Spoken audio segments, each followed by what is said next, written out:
स्वागत छ हाम्रो च्यानलमा। सब्स्क्राइब गर्नुहोस् हाम्रो च्यानललाई र बेल आइकनमा प्रेस गर्नुहोस् लेटेस्ट अपडेटको लागि।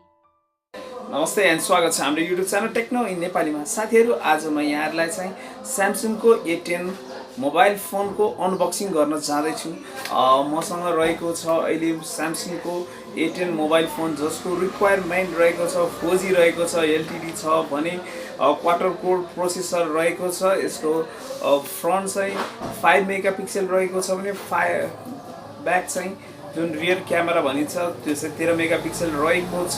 6.2 इन्चेसको फुल डिस्प्ले रहेको छ। जुन अरू नर्मल मोबाइलमा चाहिँ होम बटन क्यू बटन हुन्छ, त्यसमा चाहिँ त्यो बटन हुँदैन। जुन फुल चाहिँ डिस्प्ले चाहिँ कभर गरिएको छ भने यो एकदम HD क्वालिटीमा रहेको छ। यसले HDमा साउन्ड रेकर्ड पनि गर्छ भने HDमा क्यामेरा भिडियोहरू पनि यसले रेकर्ड गर्छ। बजेट फोनको लागि चाहिँ यो अति नै उपयुक्त लाग्दछ। भने यसमा चाहिँ के छ भने फिङ्गरप्रिन्ट चाहिँ एउटा फिङ्गरप्रिन्ट लक छैन र यसको डिस्प्ले पनि राम्रो छ। फोन पनि राम्रो रहेको छ भने स्लिम डिजाइन पनि रहेको छ। यस्तो स्लिम डिजाइन रहेको छ। यसको अहिले आएर भने तपाईको जुन हामी नर्मल फोनहरुमा पनि फिङ्गरप्रिन्ट लक हुन्छ, फिङ्गरप्रिन्ट यसमा छैन। फेस अनलक रहेको छ। नर्मल बजेट फोनमा चाहिँ यो एकदम युजफुल रहनेछ। साथीहरु, आज म यहाँहरुलाई चाहिँ यो फोनको अनबक्सिङ गर्न जाँदैछु।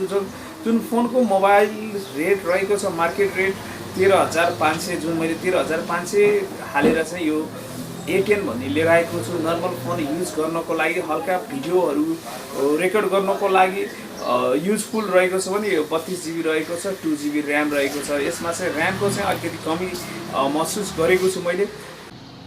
साथीहरु, म स्यामसङको A10 चाहिँ अनबक्सिङ यहाँ समक्ष चाहिँ अनबक्सिङ गर्न चाहन्छु। स्यामसङको बक्स हेर्न सक्नुहुन्छ, यहाँ समक्ष चाहिँ म राख्दैछु। यसको ब्याकमा चाहिँ यसको जति पनि रिक्वायरमेन्टहरू रहेका छन् स्यामसङ A10 दिइरहेको छ भने यो एकदम स्लिम बडी छ र यसमा 4G LED पनि चल्छ। क्वार्टर कोर प्रोसेसर रहेको छ भने 5 मेगापिक्सल फ्रन्ट रहेको छ। रियर क्यामेरा चाहिँ 13 मेगापिक्सल रहेको छ। यसमा 32 GB मेमोरी छ भने 2 GB ऱ्याम रहेको छ। साथीहरु, म यसलाई चाहिँ अब यहाँ समक्ष चाहिँ अनबक्सिङ गर्न जाँदैछु। अनबक्सिङ मैले थोरै चाहिँ अनबक्सिङ गरिसकेको छु भने मैले यो माथिको सिल चाहिँ तोडिसकेको छु र म यसलाई चाहिँ ओपन गर्दैछु। ओपन गरिसकेको इन्टरफेस हेर्न सक्नुहुन्छ। मुनि एउटा बक्स रहेको छ भने हाम्रो त्यो बक्समा दुई पार्ट रहेको छ। एउटा बाहिरको कभर भने भित्रको कभर चाहिँ हाम्रो चाहिँ रहेको छ स्यामसङ A10 मोबाइल प्रिमियम क्वालिटीको रहेको छ। लाइट रहेको छ।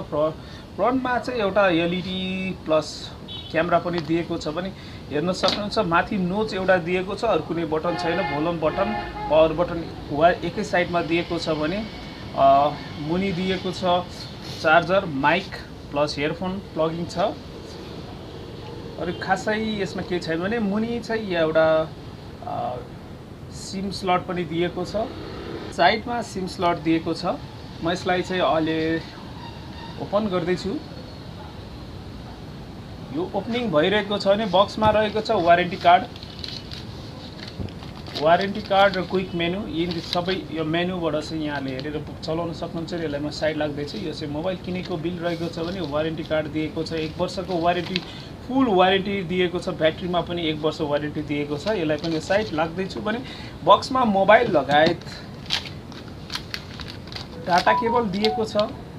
डाटा केबल प्लस हेडफोन एउटा दिएको छ भने एडाप्टर पनि दिएको छ डाटा केबलबाट चार्ज गर्नको लागि। प्लस एउटा हामीलाई पिन पनि दिएको छ, जुन स्लिम स्लटलाई पिन गर्नको लागि पिन पनि दिएको छ।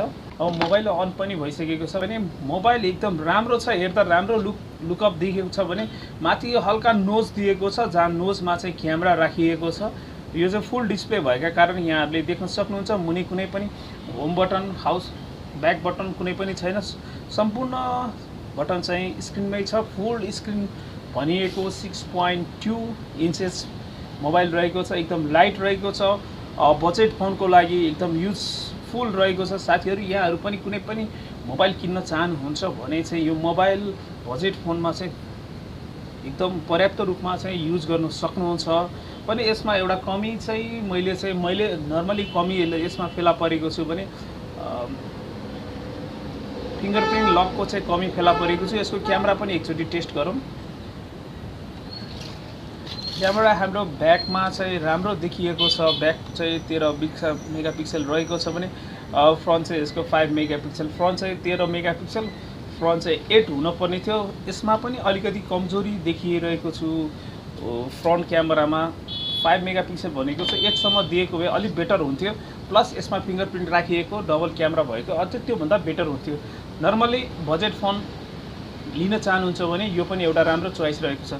साथीहरू, आजको भिडियो मन पर्यो, भिडियोलाई लाइक कमेन्ट एन्ड सेयर गर्न चाहिँ अवश्य नबिर्सिनु होला। यति भन्दै आज यहाँ बिदा लिँदैछु। आजको लागि यति नै। Bye bye. जय नेपाल।